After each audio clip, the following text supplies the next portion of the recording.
우리 교회에 관해서 일단 교회란 뭐냐, 교회의 정의에 관해서 한번 살펴봐야 되겠죠. 교회가 뭐냐, 교회라는 게 뭐냐 도대체. 그래서 이 보통 사람들에게 이제 교회는 뭡니까? 당장 떠오르는 것은 자신이 다니는 교회 또는 어떤 그 눈에 보이는 교회 이런 생각을 하지만은 본질적으로 교회라는 것은요. 본질적으로 교회라는 것은 하나의 교회예요. 그죠? 하나의 교회. 본질적으로 교회라는 것은 믿음으로 구원받고 하나님께 부름받은 사람들이 소속된 하나의 현재는 눈에 보이지 않는 영적인 교회죠. 그죠? 물론 지금 현재 교인들이 눈에 보이지만 영적으로 봤을 때 어떤 사람은 교회 안에 있어도 교회에 소속이 안 된 사람도 있고 어떤 사람은 교회에 소속된 사람도 있고. 그런데 성경적으로 교회를 정의하자면 역사를 통틀어서 그러니까 아담 시대부터 지금까지 또는 앞으로 예수님의 재림까지 역사를 통틀어서 지역을 초월해서 모든 믿는 자들의 집합체가 교회이다. 그러니까 구약 시대 같으면 오실 메시아를 기다리는 믿음으로 구원을 받았고, 신약 시대에는 오신 그리스도를 믿는 믿음으로 구원을 받았고, 그리고 우리도 다시 재림하실 그리스도를 기다리고 있는데, 교회라는 것은 복음의 진리를 믿고 성령의 역사로 거듭난 시대와 장소를 초월한 모든 믿는 자들의 집합체가 교회이고, 이것을 전 우주적인 교회라고 부른다. 아시겠죠?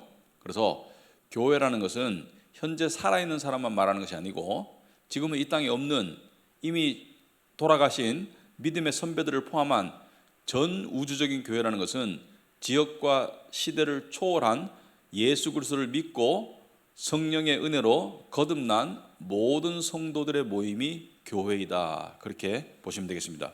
그래서 교회는 그리스도의 몸이라고 부르죠. 그죠? 그리스도의 몸이다. 그래서 교회가 성전이다. 그래서 교인들이 모였을 때 영적인 그리스도의 몸, 하나님이 거하시는 성전을 형성한다. 그래서 에베소서 1장 23절 보시면, 여러분 그 125페이지 보시면 중간에 교회는 그의 몸이니 이렇게 되어 있습니다. 교회는 그의 몸이다.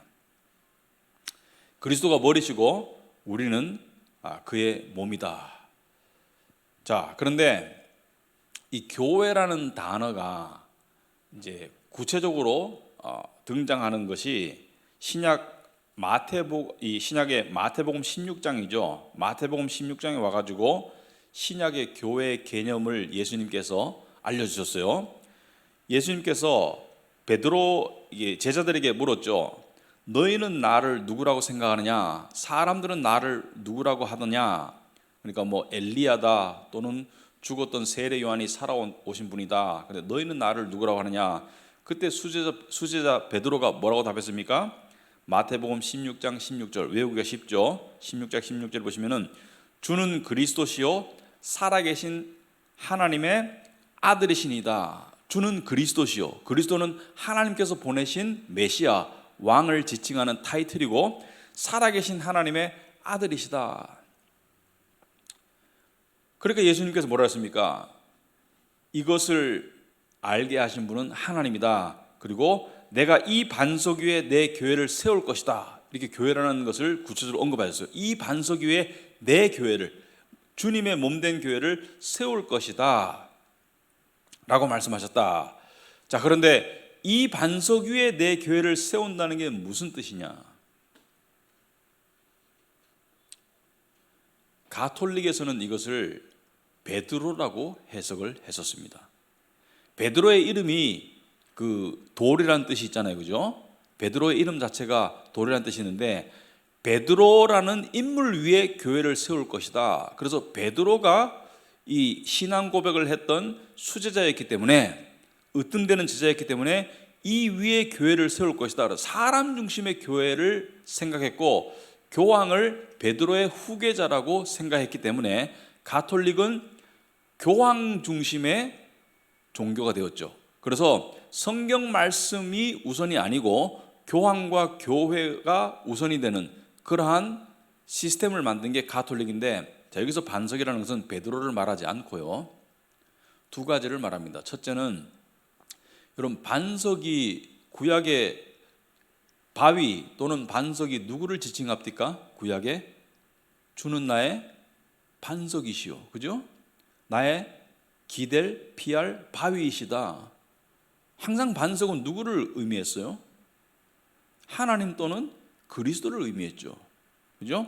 하나님은 나의 피할 바위시오, 이렇게 했고요. 그리고 구약에 그 이스라엘 백성들이 광야에서 뭐 물이 안 나와가지고 원망하던 때가 여러 번 있었는데, 한 번은 하나님께서 백성들이 원망의 죄를 저지르고 불신앙의 죄를 저지르고 물이 없다고 자꾸 불평불만하고 막 모세를 죽이려고 하고 하나님을 원망하고 이럴 때, 그 하나님께서 모세 보고 뭐라 했습니까? 바위를 쳐라. 장로들을 데리고 가가지고 바위를 쳐라. 바위를 치면 물이 나올 것이다. 근데 바위 앞에 뭐라 그랬어요? 내가 서 있을 것이다. 바위 앞에 내가 서 있을 것이다. 그래서 바위를 치려고 하면 누구를 쳐야 돼요? 하나님을 쳐야 돼요. 그럼 뭘 암시해요? 용서가 먼저 주어지고 하나님이 백성의 죄를 대신해서 맞으셔서 용서가 먼저 주어지고 대속의 용서가, 그 다음에 생수가 나온다. 이것도 복음이죠. 예수님께서 우리 대신 맞으시는 것이죠, 그죠? 우리의 죄 때문에 예수님께서 맞으시고 거기에서 생수가 흘러나온다. 이것을 암시하는 것인데, 아무튼 간에 바위는 누구를 가르쳐요? 이 반석이라는 것은 그리스도를 말하고요. 두 번째, 내가 이 반석 위에 교회를 세운다는 것은 너의 그 신앙 고백을 말하죠. 신앙 고백. 그 믿음 위에 내가 이 교회를 세울 것이다. 무슨 믿음? 예수 그리스도는 살아계신 하나님의 아들이라는 그 믿음 위에 내가 이 교회를 세울 것이다. 그래서 신약에 와서도 예수님이 뭐라 했습니까? 모퉁이 돌, 코너스톤. 모퉁이 돌이라는 것은, 모퉁이라고 말하니까 이게 주변이라고 생각이 되는데 그게 아니고, 코너스톤이라는 것은 주춧돌이에요. 주춧돌. 그러니까 건축할 때 가장 기준이 되고 중심이 되는 주춧돌이죠. 주춧돌을 놓고 그 다음에 다른 돌들을 쫙 나아 나가는 것이죠. 그러면 집이 되는 거예요. 그러면 예수님께서 모퉁이 돌, 코너스톤, 반석이 되는 것이죠, 그죠? 그러니까 돌은 예수님을 가르쳐요, 반석은. 근데 모퉁이 돌을 놓고 그 모퉁이 돌을 중심으로 우리 성도들이 산 돌들로서 연결이 되죠. 주의 몸된 산 돌들로서. 그래서 우리가 리빙 스톤즈, 산 돌들이고 예수님은 모퉁이 돌, 코너스톤. 그래서 우리와 예수님의 연합체가 교회이고 그 연합체가 하나님이 거하시는 성전이다, 영적인 집이다, 이렇게 되겠습니다. 그리고 구약 시대의 이스라엘 백성도 성경에서 교회라고 지칭하는 곳이 있습니다. 뭐냐? 스데반 집사가 순교하면서 그 이스라엘 백성들에게, 자기를 돌로 쳐 죽이려는 이스라엘 백성들에게 자신들의 역사를 이야기하면서 이렇게 얘기하죠. 신의 산에서 사도행전 7장 38절에 신의 산에서 말하던 그 천사와 우리 조상들과 함께 광야 교회에 있었고, 또 살아있는 말씀을 받아 우리에게 주던 자가 이 사람이라. 자, 여기서 그 신의 산에서 말하던 그 천사와 우리 조상들과 함께 광야 교회에 있었고, 광야 교회라는 것은 광야를 떠돌아다니던 이스라엘 백성을 말하고 그 이스라엘 백성을 교회라고 지금 부르고 있어요. 아시겠습니까? 그래서 구약의 이스라엘도 교회라는 개념이 적용되고, 그 신약에 와서는 그 영적 이스라엘이라고 그러죠. 영적 하나님의 백성을 교회라고 부른다. 그래서 이스라엘이 교회이다. 그래서 구약에서는 이스라엘이 교회 공동체고, 신약에 와서는 교회가 영적 이스라엘이 되는 것이고, 둘 다 하나님께 소속된 백성이라는 뜻이다. 자, 교회는 헬라어로 에클레시아, 여러분 들어보시면 에클레시아라고 부르는데, 그 의미는 부름을 받아서 따로 모인 공동체라는 뜻이다. 이 두 가지가 중요하죠. 첫째는 부름을 받은 사람들이 교회이고 따로 모인 공동체가 교회이다. 그래서 성도가 교회의 구성원인데 성도는 뭐예요? 구별된 자라는 뜻이죠. 세상으로부터 따로 떼어놓은 자들이 성도이다. 하나님께서 이 세상으로부터 따로 구별한 자들이 교회이고 성도이고 그 구별은 부르심을 통해서 이루어졌다. 스스로 교인이 될 수 없습니다. 부르심을 통해서 교인이 되는 것이죠. 그죠? 그래서 사람에게 가장 중요한 부르심은 바로 교회로의 부르심이죠. 구원으로의 부르심. 구원받은 자들로서의 거룩한 교회의 일원인 성도로의 부르심이 가장 복된 부르심이고 가장 중요한 부르심이고 성경은 이것을 거듭남이라고 그러죠. 거듭남. 그래서 교회는 부름받은 그리고 따로 구별된 공동체가 교회이다. 그래서 교회는 세상과 구별되어 있습니다. 존재가 구별되어 있고 소속이 구별되어 있고 운명이 구별되어 있죠.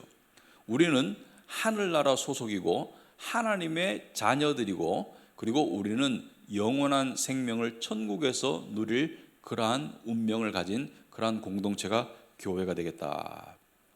자, 다음 페이지 126페이지. 자, 이렇게 교회를 정의할 때 자, 그러면 구약의 이스라엘은 다 구원받았나? 아니죠. 육적 이스라엘이 다 구원받은 것은 아니죠.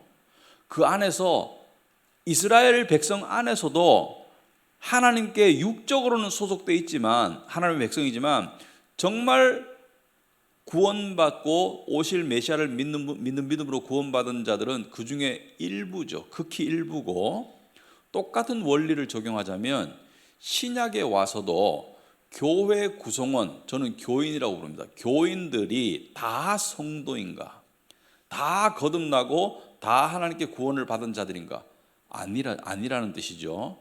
특히 중세 암흑기 가톨릭 교회에서는 99% 이상이 구원을 받지 못했다고 그렇게 학자들이 생각을 합니다.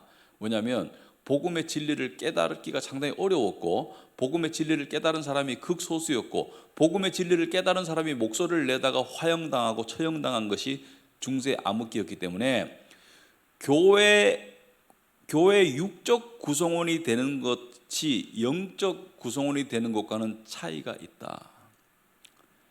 그래서 복음서에도 예수님께서 혼인잔치에 청함을 받은 자는 많지만 택함을 받은 자는 적다라고 그랬죠.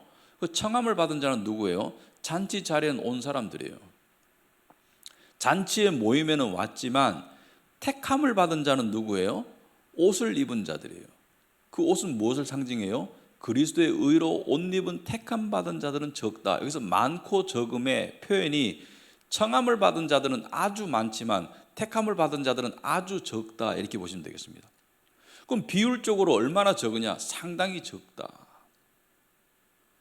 그런데 지금 현재 이 교회라는 이 공동체 안에 수많은 사람들이 교인으로서 신앙생활을 하고 있는데 구약시대의 육적 이스라엘처럼 구약시대의 육적 이스라엘의 숫자가 수백만이죠. 수많은 사람들 중에 정작 참믿음을 가지고 천국 가는 사람들은 적었다는 것이죠. 그래서 이 눈에 보이는 이 교회 안에 소속되어 있는 교인들을 우리는 눈에 보이는 교회라고 부릅니다. 눈에 보이는 교회, visible church, visible 눈에 보이는 교회.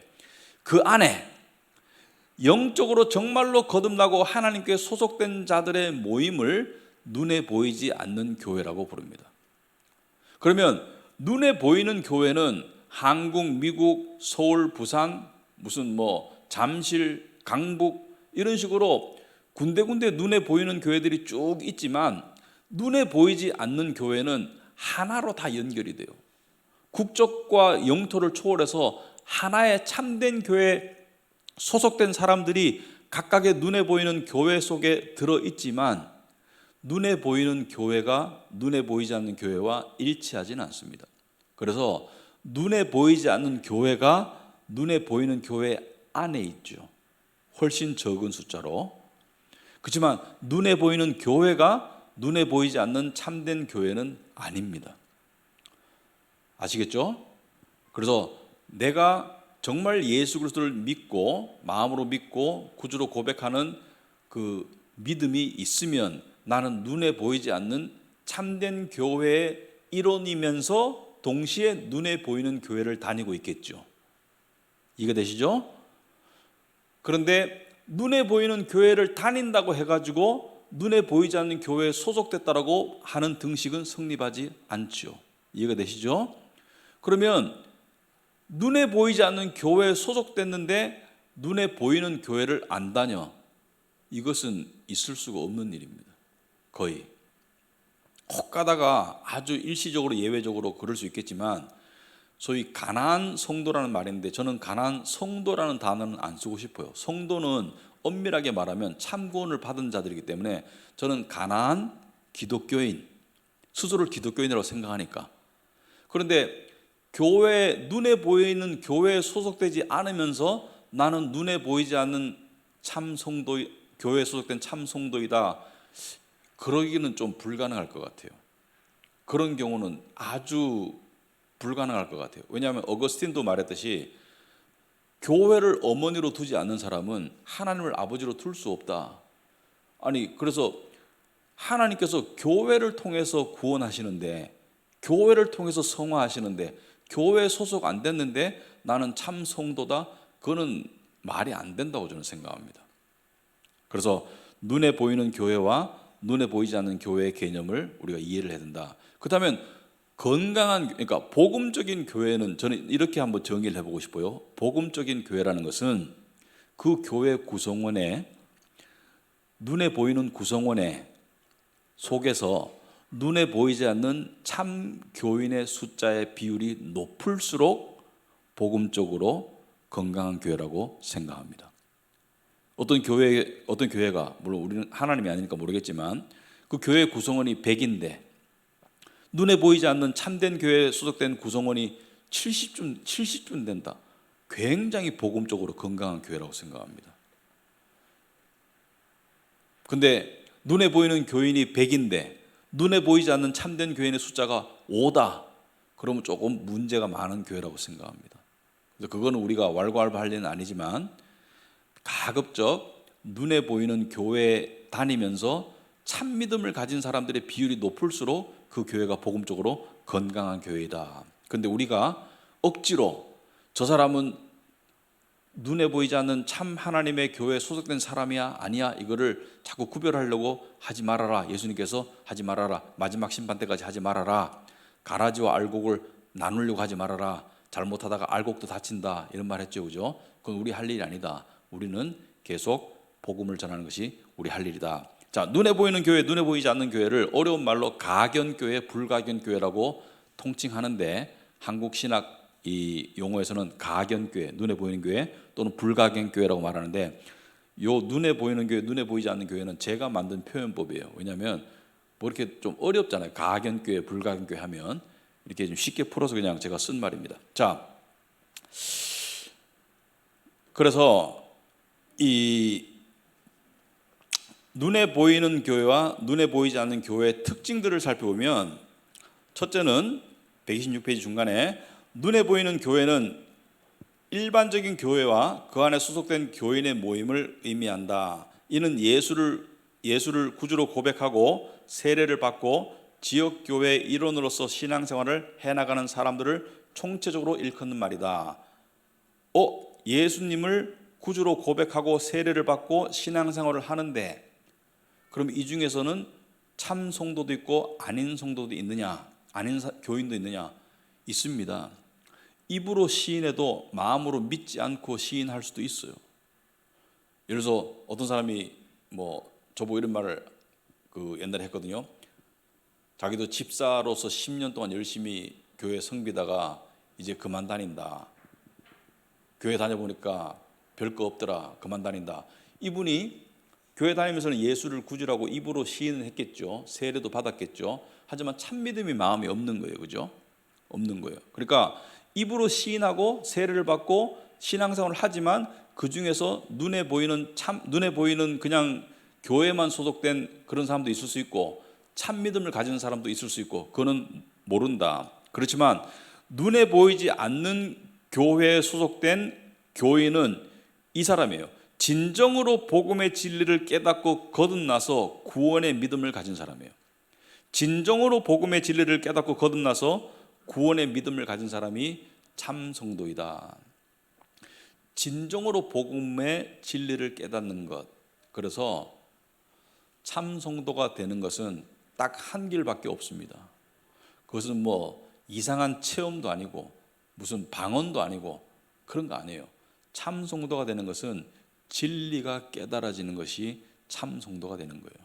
진리를 깨닫는다는 것은 성령님의 역사가 있다는 거예요. 성령님의 가르치심이 없이 진리를 깨달을 수가 없습니다. 그래서 진리가 깨달아지고 믿어진다는 것은 성령님이, 진리 영이신 성령께서 함께 하신다는 뜻이고, 그 성령으로 하지 않고는 예수를 주라고 고백할 수가 없다. 고린도전서 12장에 나오죠. 예수를 주라고 고백한다는 것은 마음으로 믿고 입으로 시인한다는 거예요. 그냥 입으로만 시인하는 것이 아니라 마음으로 믿어서 그것이 입으로 시인되는 것, 그것이 정말 눈에 보이지 않는 교회에 소속된 참 성도이다. 그래서 디모데후서 2장 19절을 보시면은, 그러나 하나님의 견고한 터는 섰으니 인침이 있어 일러스되 주께서 자기 백성을 아신다 하며. 자, 뭐예요? 인침은 성령의 인침이죠. 성령의 인침이 있는 사람이 참 성도이고, 그 성도는 주님께서 아시는 거예요. 여기서 안다는 것은 당신의 자녀로 아시는 것을 말한다. 구원의 백성으로 아시는 것을 말한다. 하나님은 불신자도 악인도 다 아시죠. 그렇게 일반적인 아심이 아니라 각별한 아심을 말한다. 그래서 하나님께서 아신다. 자, 세 번째 특징.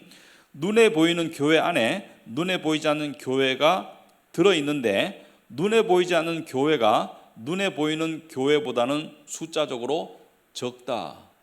아까 말씀드렸죠. 당연히 적죠. 근데 많이 적다. 제가 봐서 많이 적다라는 표현이 적절할 것 같아요. 많이 적습니다. 네 번째, 눈에 보이지 않는 교회의 영적 구성원이 바로 천국의 시민권자이다. 그래서 다섯 번째, 각각의 지역교회는 따로 떨어진 여러 개의 교회들이지만 그 모든 교회 안에 존재하는 눈에 보이지 않는 진정한 교회는 하나이다. 아시겠죠? 카비넌트 교회, 무슨 교회 있지만 영적으로 진정한 교회는 하나이다. 그래서 여러분들이 뭐 다른 지역의 다른 교회를 다니시는 분, 심지어 다른 나라에서 신앙생활 하시는 분 만났을 때 서로 대화를 하다 보면 복음의 진리가 통하고 믿음이 통하면, 아, 이 사람은 나와 함께 한 하나님의 교회에 소속된 형제구나 자매구나 이렇게 알 수가 있다는 것이죠. 그래서 여러분들이 카비넌트 교회에 소속되는 것이 중요한 의미가 있지만 본질은 아니에요. 여러분들은 카비넌트 교회를 통해서 하나님의 눈에 보이지 않는 교회에 소속되는 것이고, 카비넌트 교회를 통해서 눈에 보이지 않는 성도의 삶을 살아가는 것인데, 그래서 카비넌트 교회가 중요하지만 궁극적으로 카비넌트 교회에 소속되는 것이 아니라 하나님의 그리스도의 몸된 교회에 소속되는 것이, 그것이 본질이죠. 아시겠습니까? 그래서 그 본질을 생각하셔라. 본질을 생각하셔라. 자, 교회를 비유하여 부르는 특징들을 한번 살펴보자. 교회를 어떻게 표현하던가. 첫째는 교회는 가족이라고 부릅니다. 교회란 하나님의 가족 공동체이다. 그래서 디모데전서 5장 1절 2절 보시면은 1절과 2절 보시면 바울은 교회의 가족 공동체적 성격을 자주 언급합니다. 우리는 하나님의 가족이다. 영적 가족이다. 그래서 진정한 교회는 세월이 흐를수록 가족이 돼야 돼요. 가족이 된다는 것은 뭐예요? 서로 볼 거 못 볼 거 보면서 서로 가까워지는 게 가족이에요. 가족이라는 것은 서로 가면 쓰고 만나는 게 아니에요. 가족이라는 것은 서로를 있는 모습 그대로 알아가지만 품어주고 사랑하고 하나의 운명을 가진 운명 공동체가 가족이에요. 그래서 우리는 한 배를 탄 가족이다. 그래서 우리는 이렇게 생각하죠. 많은 사람들이 가족처럼 됐으면 좋겠다. 당연한 바람이죠. 당연한 바람이죠. 그러나 가족처럼 되기 위해서는 참 믿음이 있어야 돼요. 참 믿음이 있는 자들은 시간이 지나면서 참 믿음이 진정한 진리의 가르침 가운데 있으면 가족 공동체가 됩니다. 세월이 흐를수록 그런 공동체가 돼요. 근데 참 믿음이 없으면 그게 안 됩니다.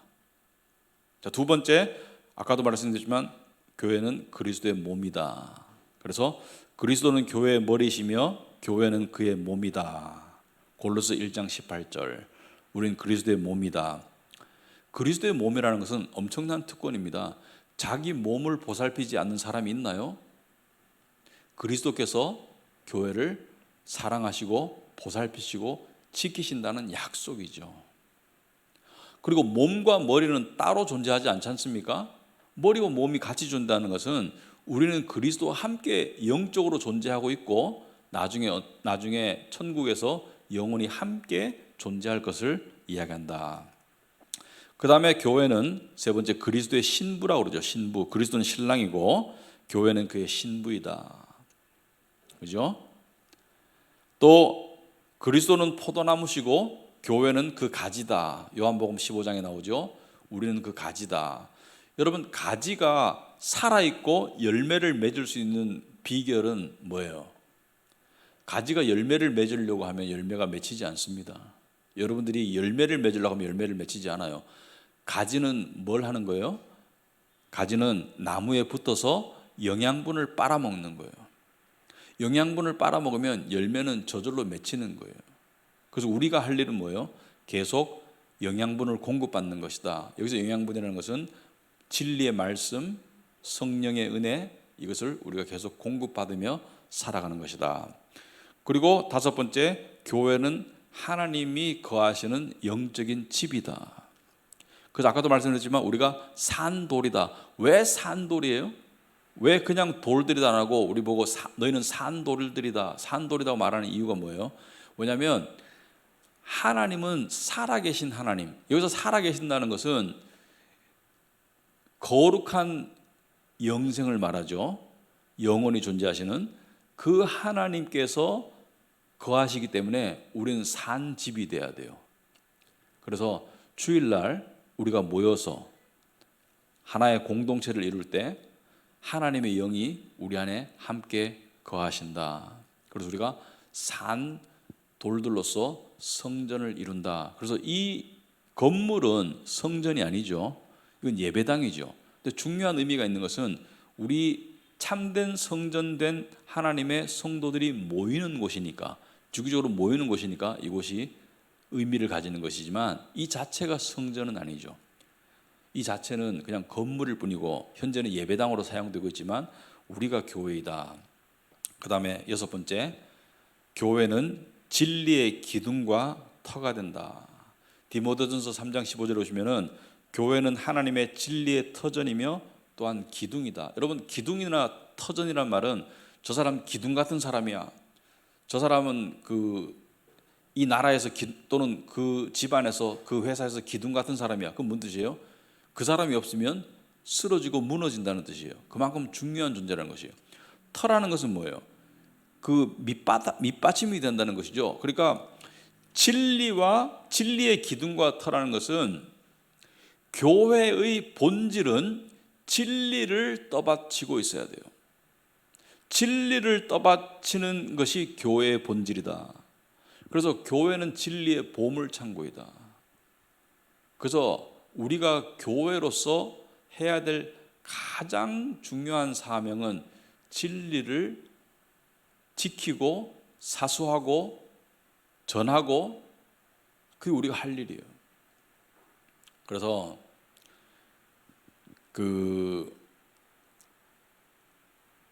옛날에 쿰난 공동체라고 있었죠. 사해사본, 그죠? 사해사본이라고 구약 성경을 필사해가지고 동굴 속에 이렇게 각각의 동굴 속에 항아리 안에 넣어가지고 군데군데 보관했던 그 공동체가 있잖아요, 그죠? 그 사람들은 뭐예요? 진리를 사수하는데 목숨을 걸었던 사람들이죠. 그러니까 진리를 사수하기 위해서 그냥 그 사막에 들어가가지고 몇 명이 들어간지 모르지만 하나의 공동체를 이뤄서 그냥 성경책을 필사해서 이 진리를 남기기 위해서 파피루스 종이에 필사해가지고 동굴 속에 항아리에 보관하고 그런 공동체가 있었다는 것을 우리가 알게 된 거죠. 그죠? 20세기 중반에 그게 발견되면서 그게 교회예요. 그래서 우리가 해야 할 가장 중요한 일은 진리를 지키고 사수하고 전파하는 것이다. 자, 그렇다면 진짜 교회와 가짜 교회의 특징이 분명해집니다. 웨인 구르뎀이라는 신학자가, 조직 신학자인데 지금 살아계신 분인데, 웨인 구르뎀이라는 신학자가 이렇게 말했어요. 복음을 주기적으로 전하지 않는 교회는 교회가 아니다. 복음을 주기적으로 올바르게 전하지 않는 교회는 교회가 아니다. 그래서 이단도 당연히 교회가 아니죠. 하지만 율법주의, 기복주의, 인본주의, 변질된 복음을 전하는 곳은 교회가 아니에요. 엄밀하게 말하면 교회죠. 하지만 엄밀하게 말하면 교회가 아니에요. 왜? 교회는 복음의 진리를 있는 그대로 올바르게 주기적으로 전해야 하기 때문에 사도 바울은 이렇게 말했죠. 갈라디아서 1장 8절에 보시면은 127페이지 제일 밑에 보시면은 그러나 우리나 혹은 하늘로부터 온 천사라도, 여기서 우리라는 것은 사도들이나 천사라도 우리가 너에게 전한 복음 외에 다른 복음을 전하면 저주를 받을 것이다. 여기서 말하는 다른 복음은 예수님을 안 전했다는 뜻이 아닙니다. 이 유대교 기독교인들도 예수님을 전했어요. 그런데 예수님 플러스 뭘 전했습니까? 율법을 전하면서 예수님을 믿는 믿음과 함께 율법을 지킴으로써 의로워진다라고 율법주의를 전했을 뿐이에요. 오늘날 율법주의적인 그 가르침은 너무나 많아요. 율법을 통해서 의로워지는 것처럼 그렇게 가르치는 것은 너무나 많아요. 예수님 믿는 믿음을 바탕으로 해서. 그것은 변질된 복음이고, 사도 바울은 그런 복음을 전하는 자들은 저주를 받는다라고 이야기했습니다. 그래서 우리는 항상 기억해야 됩니다. 복음의 순수성, 복음을 있는 그대로 전하는 것이 우리의 사명이다. 복음의 순수성을 전하는 것이 우리의 사명이다. 그래서 중세 가톨릭처럼 복음을 상실하거나 율법주의나 기복신앙으로 복음을 변질하거나, 요즘에는 인본주의가 한 20년 전부터 판을 치고 있죠. 인본주의는 뭐냐면 하나님은 여러분의 꿈을 이루어주시는 분이에요.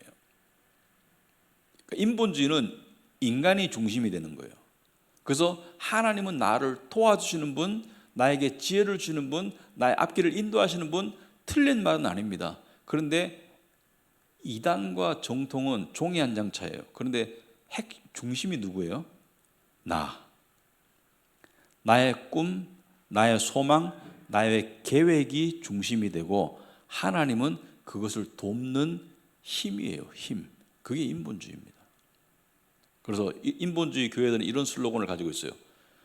여러분이 꿈을 가지시면 하나님은 도와줄 것입니다.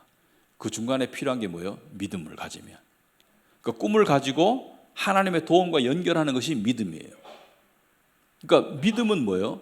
나의 현세의 삶의 성공을 위한 방편으로 전락하는 게 믿음이에요. 우리가 히브리서를 배우고 있지만 성경 말씀의 믿음을 보니까 그렇던가요? 우리 육신은 그쪽으로 가고 싶죠. 육신은 나의 꿈과 나의 계획과 나의 성공을 향한 하나님의 복과 인도하심과 능력을 끌어당기기 위해서 믿음을 갖고 싶죠. 그런데 살다 보니까 그게 그렇지 않잖아요. 제가 거듭 말씀드리지만 일반적인 꿈, 사람이 원하는 성공, 사람이 원하는 소망을 믿는 사람들이 더 많이 이루며 삽니까? 믿지 않는 사람들이 더 많이 이루며 삽니까? 믿지 않는 사람들이 더 많이 이루고 살고 있어요. 여러분 한번 주위를 한번 보세요. 주위를 보시면 그냥 네이버의 뉴스에 보세요. 뉴스에서 세상적으로 큰 성공을 이룬 사람들의 한번 종교를 한번 조사를 해보세요. 기독교인이 얼마나 되는지. 거의 없습니다. 그 등식은 성립하지 않아요. 물론 하나님 우리의 삶을 인도하시고 우리의 꿈을 하나님께서 들어주실 때도 있고 우리에게 하나님께서 소망을 주실 때도 있지만, 저는 근본적으로 하나님께서 우리에게 우리가 가져야 할 소망조차도 하나님께서 결정해 주시는 것을 믿는 것이 믿음이라고 생각합니다. 그래서 여러분이 뭐 부모로서 또는 사업가, 직장인으로서 여러분이 가지고 있는 어떤 비전, 그 비전이 하나님께서 여러분을 인도하시고 또 비전을 주시고 가다듬어 가시는데, 그것의 최종 목적이 하나님의 나라와 영광을 구하는 것이 될 때 그것이 합당한 소망과 비전이 되지, 나의 영광 추구, 나의 꿈의 실현에 하나님을 도구로, 하나님을 도움으로, 하나님을 조력으로 활용하고자 하는 것이 인본주의다. 그래서 인본주의를 영어로 미이즘 그래요. 내가 중심이 된 미. 그거는 굉장히 위험한 것입니다. 그런 메시지도 예수님의 십자가를 이야기해요. 이렇게 이야기합니다. 자기 아들을 아끼지 아니하시고 내어주시니까 어찌 그 아들과 함께 모든 것을 은사로 주지 않겠느냐, 이렇게 말하면서 그것을 이렇게 적용하죠. 너를 사랑해서 아들까지 내어주시면서 사랑하신 하나님께서 네 꿈 안 이루어질 것 같아? 믿으면 꿈을 이루어주신다니까, 이렇게 말하면 사람이 흥분하고 기분이 좋죠. 왜? 마치 될 것 같으니까. 그래서요, 사람은 참 이상한 존재예요. 안 이루어지더라도, 못 이루어지더라도 이루어질 것처럼만 당근을 주면 계속 쫓아가요. 마치 그 당근을 앞에, 당근과 채찍이라고 말할 때 짐승을 이렇게, 그죠? 일을 시킬 때 앞에 당근을 매달아 놓고 뒤에서 채찍을 때리는데 당근을 못 먹잖아요. 그죠? 당근은 항상 입에서부터 일정한 거리를 유지하고 당근은 매달려 있을 뿐인데 계속 가봤자 당근은 못 먹어. 근데 당근을 먹을 수 있을 것 같은 그런 착각적인 소망 때문에 계속 가는 것이죠. 그래서 그런 인본주의나 그런 것을 가르치는 교회는 교인들이 계속 와요. 왜? 매주 소망을 주니까. 그러다 혹가다 또 이루어지는 사람이 있어. 그러면 봐라, 믿으니까 됐잖아, 따라하시오, 이렇게 되는 것이죠. 하나님께서 계획에 있으면 여러분의 소망을 이루어 주실 것입니다. 그러나 믿음의 본질은 그게 아니에요. 믿음의 본질은 이 땅에 소망을 이루는 게 믿음의 본질이 아니에요. 믿음의 본질은 우리가 히브리서를 통해서 배우고 있지만 뭐예요? 하나님과 함께 하고자 하는 것, 그 마음으로 가는 게 믿음의 본질이에요. 그게 굉장히 어려운 거예요. 자, 그 다음에 교회의 목적을 한번 살펴보십시다. 교회의 목적. 교회의 목적이 뭐냐? 교회는 첫째는 하나님을 예배하는 공동체다. 둘째는 성화를 추구하는 공동체다. 셋째가 전도의 공동체다. 이렇게 생각합니다. 자, 제가 지금 첫째, 둘째, 셋째를 말씀드린 것은 우선순위를 말씀드린 거예요. 교회는 하나님을 예배하는 공동체다. 그래서 하나님을 예배하기 위해서 모인 것이 가장 우선되는 목적이 교회의 목적입니다. 그래서 하나님의 영광을 선포하고 찬양하기 위해서 만들어진 피조물이 교회이다. 골로새서 1장 16절에 나와 있는 말씀이죠. 그래서 예배란 인간이 창조되고 존재하는 가장 근본적인 이유가 예배입니다. 여러분, 계시록에 보니까 천국에 간 성도들이 뭐 하던가요? 예배하잖아요. 24장로들이 자기의 멸관을 하나님 앞에 이렇게 내어드리면서 함께 예배하잖아요. 그죠? 거기에서 이 네 생물들이 찬양을 인도하고 거룩한 하나님을 예배하잖아요. 거룩하시고 거룩하시고 거룩하시다, 하나님을 예배하잖아요. 그래서 참 성도는 예배의 의미를 아는 것을 넘어서서 예배가 기쁨이고 존재의 이유이고 예배를 통해서 삶의 진정한 에너지를 공급받고, 그게 참 성도예요. 그래서 예배를 중시하는데, 예배가, 생각해 보시기 바랍니다. 우리 상식적으로 생각해 볼 때 예배가 인본주의적 예배가 되면 안 돼요. 그죠? 예배는 콘서트가 아니에요. 자, 예를 들어서 찬양을 하다가 은혜 받아서 눈물이 날 수 있습니다. 또 감사가 날 수도 있고요. 그러나 눈물을 자아내기 위한 찬양을 하면 안 돼요. 차이점을 아시겠죠? 하나님께 포커스를 맞추고 찬양하고 예배를 하다 보니까 은혜가 돼서 눈물이 나는 것은 아름답지만, 눈물을 자아내기 위해서 연출하는 것은 그것은 잘못된 거예요. 그리고 적어도 예배를 드리는 공간은 우리의 시선을 이렇게 흐트러뜨리는 그런 공간으로 만들면 안 됩니다. 집중할 수 있는 공간. 골방에 들어가서 하나님을 찾으라는 것은 골방 안에는 화려함이 없습니다. 그래서 막 천장에 무슨 그 쇼핑몰처럼 막 장식하고 뭐 우산 거꾸로 매달아 놓고 이런 거는 하나님을 예배하기 위한 것에 방해가 되죠. 어떤 교회는 보니까 그 예배하는데 중간에 막 찬양하는데 그래서 눈물 흘리고 있는 성도가 있으면 거기다 카메라를 쫙 비춰요. 그리고 예배 중간에 얼마나 교회가 크고 아름답고 성도가 많은지를 쫙 비춰요, 그죠? 보면서 야, 교인들이 저렇게 많이 와 있구나. 그리고 그 중에서 특별히 은혜 받은 모습은 줌으로 쫙 당겨가지고 쫙 비추고, 또 연예인이 와 있으면 그것도 쫙 당겨 비춰요. 제가 연예인이라면, 참 신앙을 가진 연예인이라면 화들짝 놀라면서 끝나고 교회 찾아가가지고 단호하고 정중하게 이야기할 것 같아요. 제발 저의 모습을 비추지 마세요. 제가 중심이 아닙니다. 하나님이 중심인 예배에 왜 저의 얼굴을 땡기십니까? 이렇게 말할 것 같아요. 영어로 이런 표현이 있습니다. It's not about us, it's about God. 하나님에 관한 것이지 우리에 관한 것이 아닙니다. It's not about you, it's about God. 그게 예배의 본질이라고 저는 생각합니다. 두 번째, 성화를 추구하는 공동체. 교회란 세상으로부터 구별된 하나님의 백성들이 모여서 하나님을 닮아가는 성화를 이루는 곳이다. 그래서 교회는 병원에 비유합니다. 병원이다. 교회 공동체 안에서 함께 성숙과 성화를 이뤄가며 죄로 망가진 부분에 고침받고 회복되는 은혜를 누리는 것이 교회이다. 골로새서 1장 28절에 그런 내용이 나와 있는데요. 여러분, 교회는 병원이고 성도들은 환자입니다. 예수님께서 죄인을 부르러 왔다. 그러면 우리는 이 안에서 환부가 드러나고 냄새가 나게 되어 있습니다. 그럴 때 교회는 어떻게 해요? 그것을 참아주고 보다듬어주고 함께 성화를 이루어가는 것이 교회이다. 자, 제가 질문 하나 드릴게요. 교회는 믿는 자를 위한 곳입니까? 불신자를 위한 곳입니까? 교회는 성도를 위한 곳입니까? 구도자를 위한 곳입니까? 성도를 위한 곳이 교회예요. 근데 자칫 잘못하면 전도가 나쁜 것은 아닌데 어떤 교회는 포커스가 전도예요. 매년 시작하면 전도할 사람 태신자 정해라, 몇 명 정해라, 이 소그룹은 올해 새끼 쳐라, 부흥시켜라, 배가해라.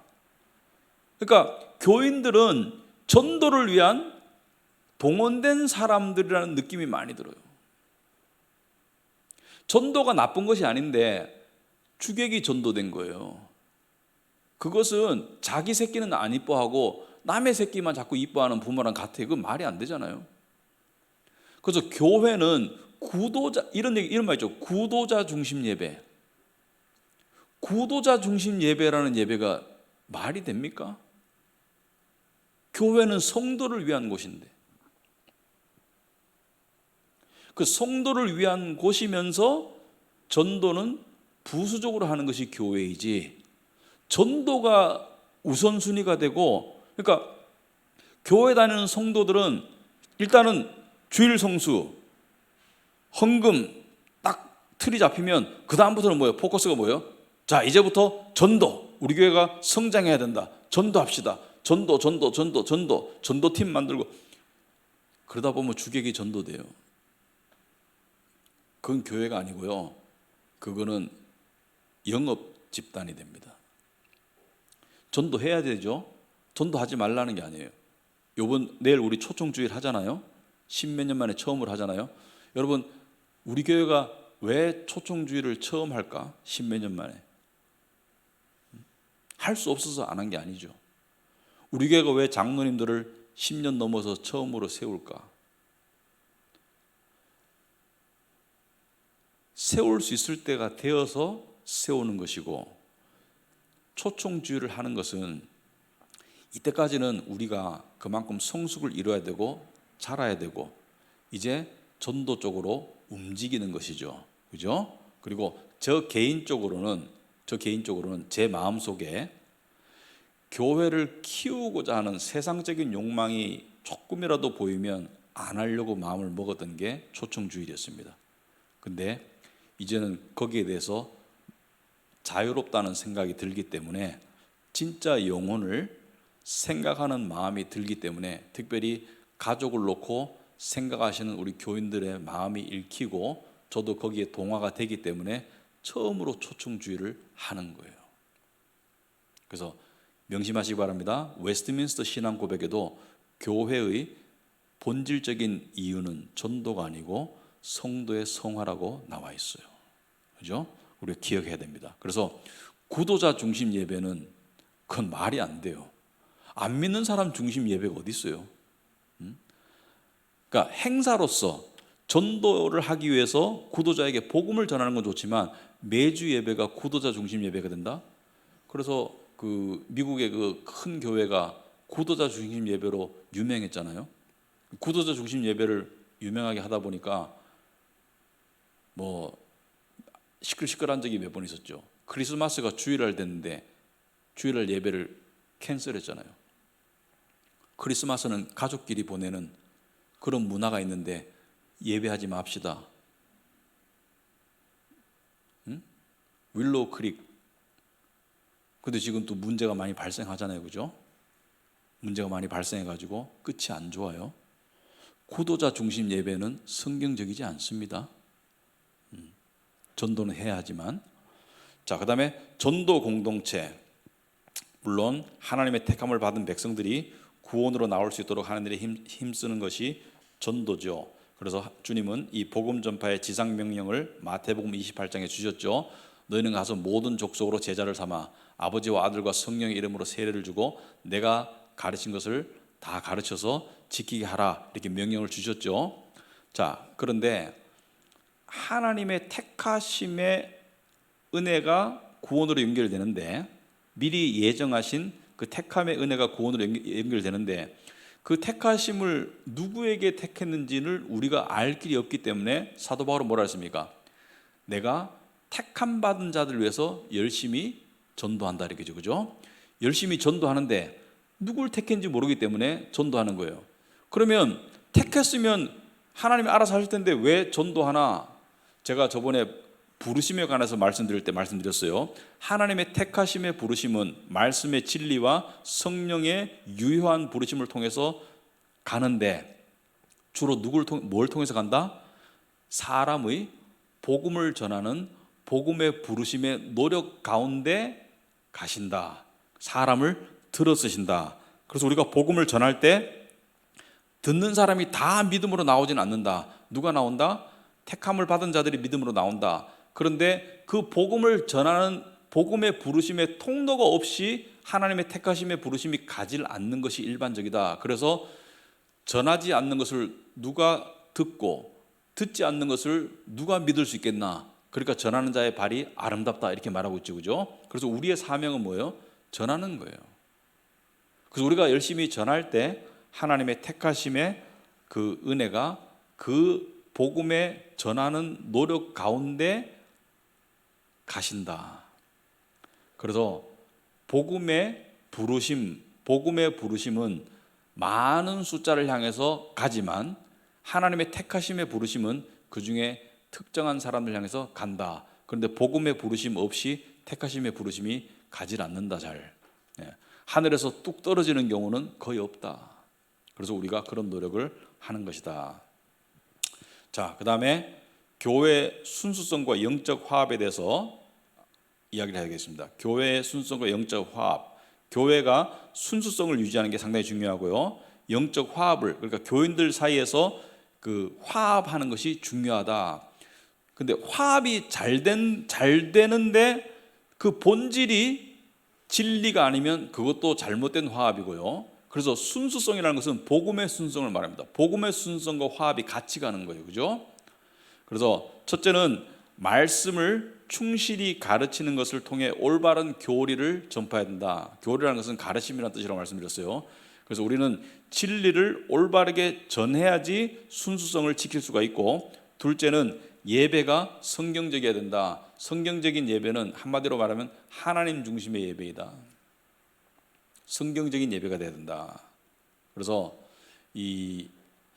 제가 이렇게 보면 찬양에 이렇게 은사가 있는 분들이 있어요. 찬양에 제가 보면 특히 솔로 잘하시는 어떤 교회 보면 솔로로 이렇게 찬양을 쫙 할 때 있어요, 그죠? 헌금 시간에 솔로를 할 때 있는데, 딱 보면 어떤 분은 찬양을 하지만 그 태도가 하나님께 정말 마음이 쫙 하면서 하나님께 영광 드리는 모습을 볼 때 함께 은혜가 되는데, 어떤 경우에는 자기를 향한 주목과 관심이 주된 관심사라고 느껴질 때 잘 은혜가 안 돼요. 아무리 노래를 잘해도.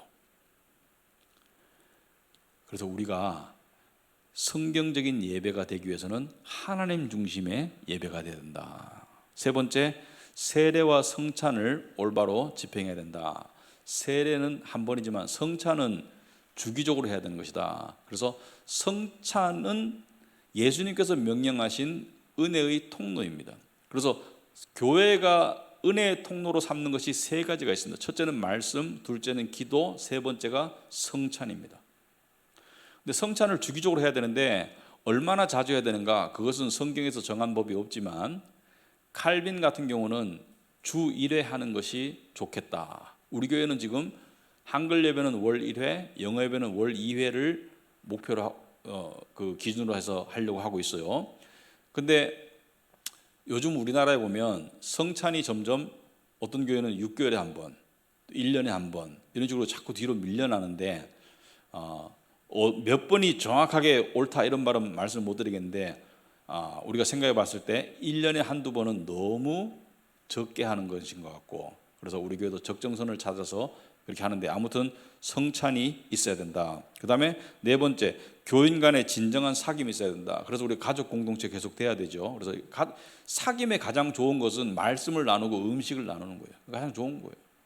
말씀과 음식과 삶을 나누는 것이 있어야 되고, 다섯 번째, 성경적인 치리가 있어야 된다. 자, 치리 부분이 오늘날 교회에서 많이 실종되는데, 교회는 권위가 있죠. 그래서 어떤 잘못을 하는 사람을 권면해서 회개를 시키는데 계속해서 회개를 안 하면 어떻게 해요?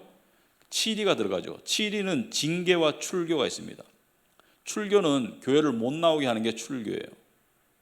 출교의 그 최종적인 목적은 그 사람이 회개하고 다시 돌아오는 게 최종적인 목적이에요. 하지만 출교라는 것은 계속 버팅기고 말을 안 들을 때 출교할 수 있고, 징계의 가장 대표적인 수단은 전통적으로 성찬에 참여하지 못하도록 하는 것이 징계의 가장 대표적인 수단인데, 오늘날 이런 것이 많이 희석되어 있습니다.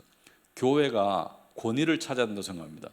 교회가 사랑하고 겸손하고 그리고 사람들에게 다가가야 되지만, 교회는 쇼핑센터가 아니에요. 교회는 사람들을 품고 해야 되지만 사정하는 곳이 아닙니다. 교회는 자존심이 있는 곳이에요. 예수님께서 진리의 말씀을 전했을 때, 오병이의 기적을 베풀고 난 다음에 진리의 말씀을 남자만 5,000명이 했는데 전했을 때, 내가 생명의 떡이다. 이 사람들은 떡 먹고 따라왔는데, 오병이의 그 배부름 때문에 왔는데 내가 생명의 떡이다 이렇게 말하니까 사람들이 실망해가지고 다 떠나고 12명이 남았는데, 예수님께서 자존심을 내려놓으시고, 야, 지금 저 많은 사람들이 왜 다 떠나고 너희만 남았어? 원인이 뭐야? 이렇게 안 하셨죠? 예수님 뭐라 그랬어요? 너희들도 갈래? 이게 교회입니다. 너희들도 가려느냐? 베드로가 말했어요. 영생의 말씀이 여기 있사오매 우리가 어디로 가오리까? 이게 교회입니다. 그래서 우리는 사람들을 사랑으로 보다듬고 하지만 우리는 자존심이 있는 공동체예요. 그래서 우리는 사람에게 매달리는 공동체가 아닙니다. 이것이 굉장히 어렵기도 합니다. 왜? 교회는 사람들이 많이 오기를 원하잖아요. 우리도 그 좋죠. 그러나 매달리는 공동체가 아니에요. 왜? 그리고 하나님께서 부르시는 사람은 교회로 오게 되어 있습니다. 그래서 하나님께 맡기는 믿음으로 교회를 해나가는 것이 그것이 가장 좋다. 그 다음에 사랑과 구제가 있어야 된다. 자, 교회는 물질적으로 곤란을 겪는 사람들에게 보살핌을 베풀어야 된다. 특별히 믿음의 지체들에게 더욱 해야 된다. 그래서 저는 이런 것들이 우리 교회 안에서 암암리에 이루어지고 또는 집사회를 통해서 이루어지고 이래서 참 기쁘고요. 저는 그냥 부연적으로 말씀을 드리면 우리가 뭔가를 결심할 때, 선교사님을 돕는다든지 또는 구제를 결심할 때 꾸준하고 신실하게 할 수 있는 그런 자세로 했으면 좋겠다. 하다가 중간에 그만두고, 그래서 선교사님들 중에서도 선교 열심히 하다가 자꾸 본국으로 돌아오세요. 왜냐면 자꾸 이게 끊겨요. 이 지원이 자꾸 끊기니까 돌아와가지고 자꾸 또 새로운, 그러니까 이게 이 스트레스죠. 그래서 결격 사유가 없는 한 계속 꾸준하게 하면 좋겠고, 예를 들어서 우리가 말라유 우물 파는 것도 매년 꾸준하게 할 겁니다. 그래서 매년 꾸준하게 했으면 좋겠다. 그리고 동대문에 우리 그 반찬 봉사 뭐 쪽방촌 그것도 우리가 할 수 있는 분량만큼 했으면 꾸준하게 했으면 좋겠다. 그래서 하나님이 주시는 힘을 가지고 꾸준하게 했으면 좋겠다. 그 다음에 성경적인 교회 정치가 있어야 된다. 교회는 말씀과 성령의 인도하심에 따라 가지고 움직여야 되는데 131페이지로 넘어가겠습니다. 131페이지에 넘어가시면은 교회 정치라는 게 있습니다. 교회 정치는 교회를 어떻게 보살피고 다스려 나가는가. 그런데 세 가지로 구분할 수 있다. 감독 정치, 장로 정치, 회중 정치다. 이것은 여러분들이 개념적으로 좀 알아놓으셔라. 감독 정치라는 것은 탑다운식의 교회 운영이 감독 정치입니다. 그러니까 그 상위 기관에서 교회들의 중요한 의사 결정을 하는 것이 감독 정치인데, 물론 감독 정치, 장로 정치, 회중 정치가 좀 이렇게 일부 섞일 수도 있고 약간 변할 수도 있지만 근본적인 원리로서 감리교에게 해당해요. 감리교는 이 상위 기관에서 감독이 각 교회의 목회자들을 지명하죠, 그죠? 그래서 A 교회는 이번에 B 목사가 가서 심우하시오.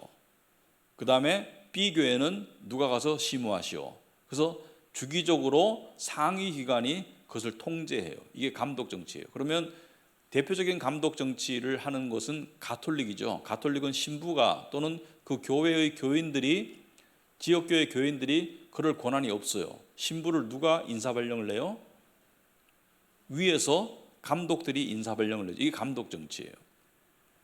장로 정치라는 것은 뭐냐면은 그 교회에서 대표들을 뽑아서 그 장로들에 의해서 중요한 의사결정이 이루어지고, 또 그 장로들은 교단에 또 어떤 그 감독을 받는 것이 장로 정치인데, 칼빈의 표현을 빌자면 가장 성경에 근접한 것이 장로 정치이다. 감독 정치는 독재에 빠질 수가 있고, 장로 정치는 복수의 이 영적으로 분별력이 있는 사람들이 당회를 구성해서 하기 때문에 독재에 빠지지 않을 수 있다. 그러면 회중 정치는 뭐냐? 회중 정치는 중요한 의사결정을 그 회중이 하는 거예요. 그래서 회중 정치를 하는 교단이 대표적으로 침례교단인데, 침례교단에서는 우리가 가장 민주화된 그러한 정치이다. 왜? 일반 교인들이 다 결정하니까. 그래서 심지어 안수도 침례교는 각 개교회에서 줄 수가 있는 시스템이 있습니다. 우리 교회에서 인정하면 끝이에요. 교단 필요 없고 우리 교회에서 안수를 줄 수가 있어요. 그래서 이 회중 정치가 가장 민주화되었다 이렇게 말하는데, 여러분 대중이 항상 옳습니까? 그렇진 않죠. 그래서 성경에 보면 장로들을 임명하라, 양들을 보살피고 다스리게 하라, 그 원리에 입각해서 우리는 장로교 정치를 하는데, 그 장로교라고 하더라도 사안의 중대성에 따라 가지고 회중의 의견을 묻죠. 대표적으로 어떤 것들이 있어요? 담임 목사를 청빙할 때, 담임 목사를 청빙할 때 서류를 받으면 서류가 많이 오죠. 그러면은 그 서류를 누가 추립니까? 서류가 뭐 수십 통이 왔어. 그러면은 우리는 일단 후보군을 5명, 3명으로 합시다. 그러면 그거는 당회에서 하죠. 서류 심사를 당회에서 해가지고 추리고 난 다음에 그 추려진 후보자들이 교회에 와서 설교하고 교인들하고 대화하고, 그 다음에 최종 투표는 누가 해요? 교인들이 하죠. 그럴 때는 그렇게 한다. 그런 시스템을 가지고 있다. 하지만 회중 정치는 침례교로서 그 회중이 교회의 중요한 의사결정을 다 하는 것이 회중 정치이다. 그렇게 하시면 되겠고요. 교회 직분이 있는데 마지막으로 직분은 장로와 집사가 있습니다. 그래서 디모데전서 3장에 보시면은 장로와 집사에 관해 나와 있는데, 장로를 가르치는 장로 또는 교육 장로, 다스리는 장로, 치리 장로 이렇게 구별하기도 한다. 그래서 목사는 가르치는 장로라고 해서 가르치는 일에 더 치중하는 것이고, 또 장로님들은 다스리는 장로라 해가지고 교인들을 보살피고 다스리는 일에 더 열심을 하시는 분들이 다스리는 장로이다. 근데 오늘날 보면 가르치는 장로는 전적으로 이 일에만 매달리시는 분들이고, 목사로서, 그 다음에 다스리는 장로는 생업을 하시면서 이 일에 매달리시는 분을 다스리는 장로라고 한다. 그런데 둘 다가 구별 없이 당회의 구성원으로서 함께 중요한 의사결정을 하기 때문에 장로님들을 뽑는 데는 상당히 신중해야 됩니다. 왜냐하면 굉장히 중요한 역할을 하기 때문에 상당히 신중하게 해야 되고, 그래서 우리 교회가 10년 넘어서 장로님들을 세운 이유가 그런 이유가 있겠습니다. 자, 집사는 어떤 역할을 하느냐? 사도행전 6장에 나와 있듯이 사도행전 6장에 보시면은 사도들이 우리는 가르치는 일과 기도에 전념해야 되기 때문에 과부들을 먹이고 또 물질을 분배하고 이런 것들은 집사님들이 좀 하셨으면 좋겠다. 집사들을 최초로 7분을 세웠죠. 그래서 집사의 역할은 재정에 관한 부분, 그 다음에 교회의 어떤 건물이나 시설에 관한 부분, 그 다음에 행사에 관한 부분, 요 3가지가 가장 주된 역할이 되겠습니다. 재정과 그 다음에 건물과 시설, 그 다음에 행사. 그래서 우리 교회는 요것을 조금 성경적으로 하기 위해서 보통 보면은 우리나라에서 보면은 집사회가, 물론 당회가 상위가 하는 건 맞는데 집사회보다 집사님들은 실무 역할을 하고 장로님들이 우두머리 역할을 해서 재정도 장로님들이 주무르고 이렇게 하는데, 그런 것은 조금 성경적으로 조금 약간 어긋난 것 같아요. 그래서 집사님들이 재정적으로 조금 하고 장로님들은 영적으로 좀 보살피고, 그러나 재정적인 큰 결정에 의해서 최종 심사와 그 다음에 승인은 또 당회에서 하게 되어 있죠. 그런 구조로 지금 되어 있다. 그리고 마지막으로 권사와 서리집사라는 게 있는데, 권사와 서리집사라는 것은 어떤 분이 물으시더라고요. 주중에 하니까 다른 나라는 없는 거냐고 이렇게 깜짝 놀라시면서 물으시더라고요. 서리집사는 우리나라밖에 없습니다. 전 세계적으로. 서리집사 제도가 왜 생겼나? 권사 제도도 우리나라밖에 없습니다. 첫째는 호칭 문화 때문에 생긴 것 같고요. 호칭의 불편함 때문에. 그리고 여성분들이 장로가 안 되는 교단에서 나이 드신 여성분들에 대한 그 존대를 위해서 또 권사 제도가 생긴 것 같고, 서리 집사는 일반적으로 교회에서 매년 임명하죠. 매년 기준이 있습니다. 뭐 주일 성수, 헌금 뭐 기준을 해가지고 임명해서 이렇게 하는데, 호칭 문화에 입각해서 하기도 하지만 아마도 제가 생각할 때는 교인들의 어떤 삶을 조금 이렇게 주일 성수도 조금 더 유도하고 또 이렇게 헌금도 좀 충실히 하게 하기 위한 그런 방편으로도 사용하는 것 같아요. 왜냐하면은 같이 교회를 이 교회를 본교회를 같이 다니는데 갑자기 이 사람은 서립사 하다가 서립사 아니고 이렇게 되면은 좀 체면이 좀 깎이잖아요, 그죠? 그리고 뭔가 봤을 때 짐작 가는 부분이 있잖아요, 그죠? 근데 제가 봐서는 그렇게 하시는 교회를 비난하고 싶은 생각은 없고요. 그렇게 하는 또 나름대로 이유가 있겠지만 우리 교회는 현재 서리집사 제도와 권사 제도가 없죠. 왜냐하면 성경에 없는 타이틀이기 때문에 없는데, 저는 개인적으로는 이 호칭 문화가 좀 연령이 올라갈수록 조금 필요한 부분이 있어서 권사 제도에 대해서는 저번에 제가 한번 검토해 봅시다라고 말씀 한번 한 적이 있는데 아마 이 부분은 조금 우리 생각해 볼 부분이 있는 것 같아요. 그래서 그런 부분은 왜냐하면은 나이가 좀 많이 들어갈수록 이 좀 호칭이 좀 필요한 그런 부분이 조금 강화되기 때문에 또 신앙생활을 꾸준하게 열심히 하신 분들은 조금 그런 또 타이틀을 또 가지고 또 섬기면 또 좋겠다는 생각은 좀 들어요. 그래서 그 부분은 뭐 나중에 또 의논하면 되는 것 같고 132페이지 마지막으로 항존직이라는 것은 집사와 장로가 항존직이라는 것은 두 가지 해석이 있죠. 그 직분이 항존직이다. 집사와 장로는 교회의 역사가 계속하는 한 계속 존재하는 직분이다. 또 그러나 실제적으로는 한번 집사와 장로가 되면 특별한 결격 사유가 없는 한 계속 그 직을 유지하죠.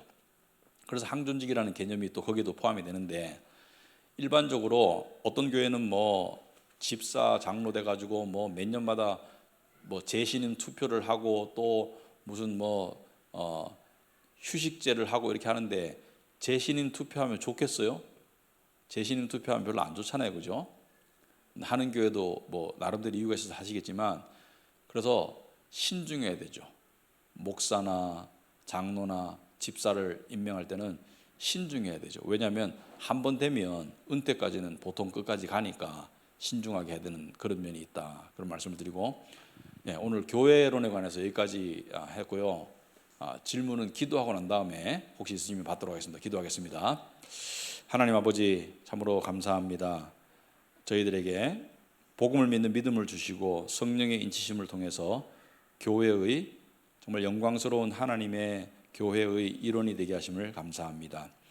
우리에게 주어진 이 놀랍고 복된 신분을 우리가 늘 기억하게 하옵시고 우리가 분명한 소속감을 가지고 교회를 다니게 하고 섬기게 하옵소서. 지역교회, 눈에 보이는 지역교회를 소속하고 섬김을 통해서 눈에 보이지 않는 하나님 교회에 소속되고 또 섬기는 그러한 또 뜻이 있다는 것을 우리가 생각할 때 우리 카비넷 교회가 복음의 순수성을 지키고 또 하나님을 예배하는 예배 공동체로서 또 성화를 이루는 공동체로서 또 복음을 전파하는 전도의 공동체로서 사명을 잘 감당할 수 있도록 하옵시고 이 땅의 많은 교회들이 정말 복음을 전파하는 많은 교회들을 위해 하나님께서 은혜 베풀어 주시옵시고 특별히 교회가 세상적으로 봤을 때 나약해지고 쇠약해가는 가운데 하나님께서 상한 갈대를 꺾지 않으시고 꺼져가는 심지를 끄지 않으시는 그 은혜로 이 땅에 많은 참된 교회들을 하나님 지켜주시고 보호하여 주시옵소서. 예수님 이름으로 기도합나이다. 아멘.